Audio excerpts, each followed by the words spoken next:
everyone, welcome back to Kavitha's Sugar and Spice. Today we are going to make an absolute comfort food, Khichdi.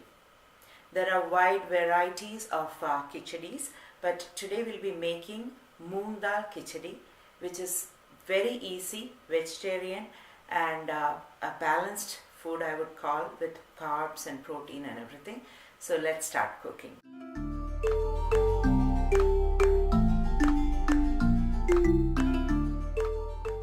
For Khichdi, I have taken half a cup of brown rice. It's your choice. I prefer brown rice. So half cup brown rice, and I'm adding half cup moong dal to it, and let me soak it for about 20 minutes. Meanwhile, we can cut the vegetables and I'll keep them ready. Okay, so it's more than 20 minutes now. I have washed and drained our rice and dal mixture. I'm going to add 2 teaspoons of ghee. Adding ghee in this preparation not just enhances the flavor, but it also helps us absorb the nutrients from dal, rice, turmeric and cumin.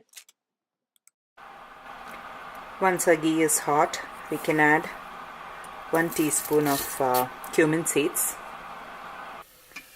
Once it splatters or turns its color a little bit, we can add our ginger garlic paste.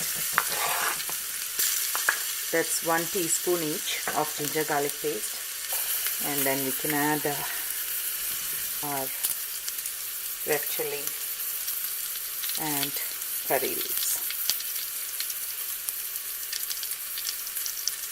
Then we are going to add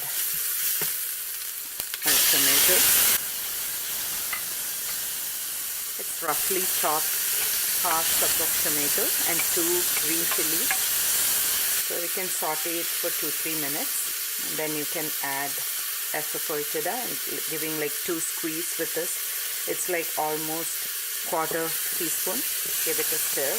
If you like the taste of asafoetida a lot, you can add half teaspoon. Then you can add quarter teaspoon of turmeric.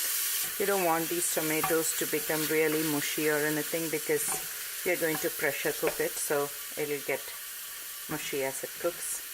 Now let me add our washed and drained rice and dal mixture. Remember, this was half cup each, so total it's 1 cup. I'm going to add boiled water into this mixture. So I'm going to add 3 cups of water. You can use more or less water according to the type of rice you use. If it's a basmati rice or something, you can use like the proportion as 1:2. So here I'm using a little extra. Add some salt. Close the cooker and wait for like 4 to 5 whistles. Okay, now let's open our cooker. The pressure is all gone by itself. We need to wait till that. Okay, so this is how it looks. It's perfectly cooked. It'll be little watery. That's how it should be. We can add some coriander leaves at this time, and it's ready to serve. You can add some ghee on top of your dish if you wish to, for an added flavor. So let's see. Let me transfer it into a serving dish. This one pot comfort food with rice and dal will be a great help for you in your busy world. So please try it and let me know your thoughts and comments. Thank you for watching and have a good day. Bye-bye.